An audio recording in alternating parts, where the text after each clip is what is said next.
One of the few things all sides can agree on is we're as close as we've ever been to a one-man presidency. And yes, I know the president is one man, but usually he has a team of advisors weighing in on his every decision.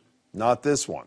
Exhibit A, his Veteran Affairs Secretary nomination, Ronny Jackson, who many believe was given the nod as a direct result of this declaration back in January. The president's overall health is excellent. Several outlets reported even White House staffers were surprised when Trump made the announcement he wanted that guy to head up the VA.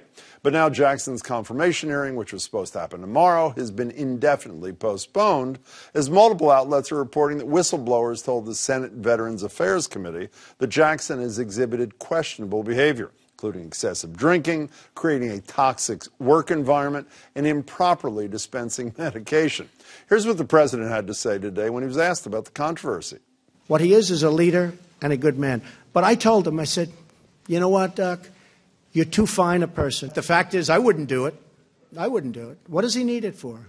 To be abused by a bunch of politicians that aren't thinking nicely about our country? I really don't think personally he should do it, but it's totally his. I would stand behind him. Totally his decision. Totally his decision. So far, I guess, that decision appears to be to stay in the game. I'm looking forward to rescheduling the hearing and answering everyone's questions.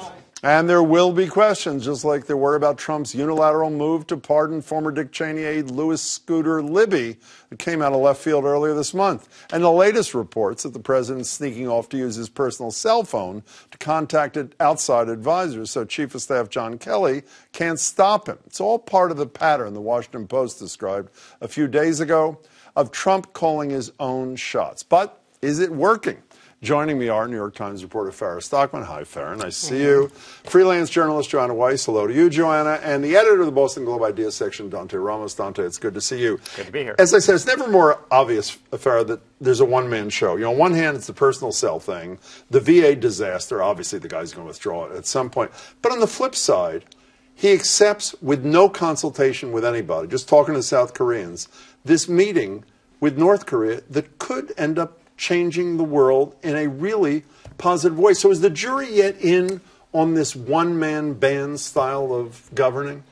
I mean, it's what we saw in the campaign, and it's how he's governing. He's governing from the gut, and the scary thing is he doesn't know all that much about government. He's learning as he goes, and it's not just the jury out on the American presidency, but on democracy itself. Does this system work? I mean, the whole world is looking at the United States right now and saying... But you're basically saying that you get what you paid for, meaning that most people thought the disruptor-in-chief was going to be this kind of guy, yes? I think the people who voted for him probably also don't know all that much about how the government works and how complicated it is, and so they probably aren't as shocked as you or I might. So is it working? I mean, is it working? That depends on who you are. Well, after he meets with Kim Jong-un, you may say it's working. I mean, I think his base of supporters probably think it's going just fine. And that's the thing. I think there were people who, I think you're right, Farah, elected him to do just this. And then there were people who I think hoped and expected that he'd surround himself by some adults who would kind of lead him along and tell him what to do, which he did in the beginning, but one by one, they've all been gone. Well, when you say the base of support, they seem to be happy with this. Let's talk about one clear base. I think it's clear that veterans were pretty happy with the candidacy of Donald Trump. Here's Donald Trump as candidate and as president promising what he would do to his beloved, in this country's beloved veterans. Here he is. We're going to take care of our veterans like they've never been taken care of before. Every veteran will get timely access to top quality medical care. Every veteran. We will not rest until the job is 100% complete for our great veterans.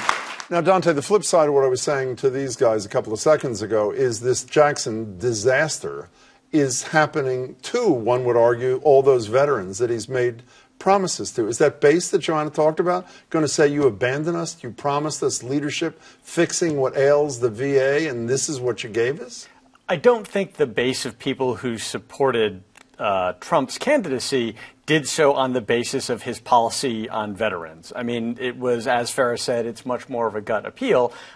This thing with this nominee is a total fiasco.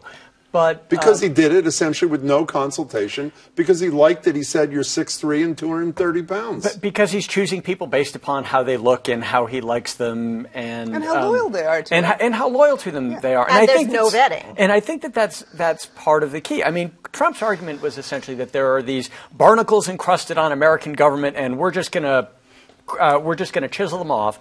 The problem is that he's governing as a one-man president with no particular knowledge of how the government operates and with no particular policy priorities other than, the protection of himself in an environment when he's got a lot of legal vulnerabilities. Well, you could say that the policy priority here is to privatize the VA. That's what some people say. Which is why the old guy was out. There's some choice. But that's not what motivated him to make this unvetted One does. If you wanted to be generous to him and say that there's a policy priority, then you could assign a nefarious motive. But this is this new pick is sort of like me saying I really like my accountant, or I'm sorry, I really like my mechanic. He's a great mechanic, and I'm going to make him the head of the Department of Transportation. Yeah, this is a doctor who is now expected to lead an agency with 360,000 employees. Serious management He's experience. never managed. But let me continue to try to make the case in the face of universal opposition here. Macron, for example. Here was a moment that I think will live in history. Here is the President of the United States and the President of France having a little exchange today. Mr. President, they're all saying what a great relationship we have, and they're actually correct. It's not fake news. Finally, it's not fake news. We do have a very special relationship. In fact, I'll get that little piece of dandruff for a little piece. We have to make him perfect. He is perfect. Without outing anybody, I want to say one of our panelists just said, "Oh my God," because he or she had not seen. But this to me is an extension, Joanna, of the one-man band thing. It's all personal with this guy. It is. He's trying to forge this incredibly intimate relationship with the president of France. And by the way, Trump's numbers are 14% approval back in France.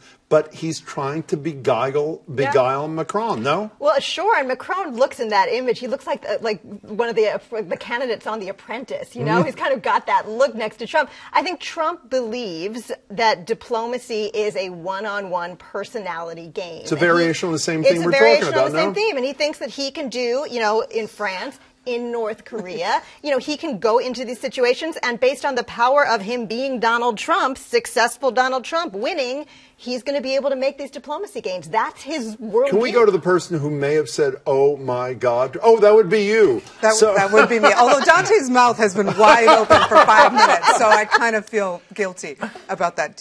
Are you? No, please. But it's an extension of the personal. I can do it. This is a guy who came to this country, Macron, knowing that the people back home can't stand Donald Trump. He walks out of the press conference with his arm around Trump, knowing it's going to be photographed, and he knows he's got to convince Trump to stay in the Iran deal. Yeah. And where's he getting?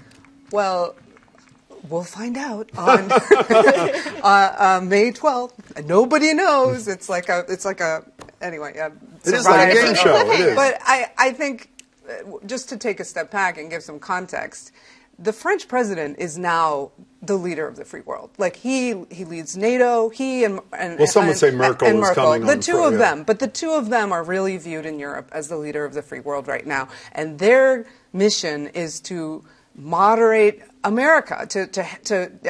Trump has criticized NATO. He's pulled out of the Paris Climate Accord, TPP, all of the things that our allies really worked hard on with us. So this is not a Trump success on day one. It's essentially him being played by somebody who needs him. Is that what it is? I think Macron is coming here as a statesman to try to do what he has to do to try to drag America back into the alliance. His mouth is still open, so I guess we have to go down here. Yes, Dante. No, I mean, I don't think.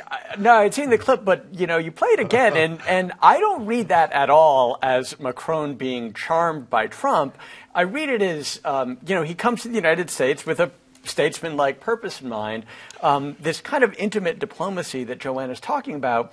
In that clip, it's like this sort of weird bro power game that they're in. And you saw it the last time they met with the handshake and who's going to be shaking hands for longer. Too. And they did that today. And it's It's just an unusual kind of power game that exists outside the normal rules of statesmanship. So in no way would I say that that's successful. I mean, it may have unpredictable outcomes, not all of which are bad, but it doesn't seem like it's a deliberate strategy for success. A third chomper at the bit. Yes, Joanna Weiss. I've just got to imagine that Macron is not a dumb guy, and so he is coming here with a purpose, and he is trying in his apprentice-like way to figure out what's the best way to, you know, you could say play Donald Trump if you're cynical, or you could say influence Donald Trump if you're not being cynical. I mean, it is... So it's clear to you that Trump is not dominating this relationship today? As much as, you know, I don't think Trump is in the driver's seat the way he thinks he is. He's not running this TV show. Okay, we got to continue this on May 12th. Sorry. Nice to see you, Farah.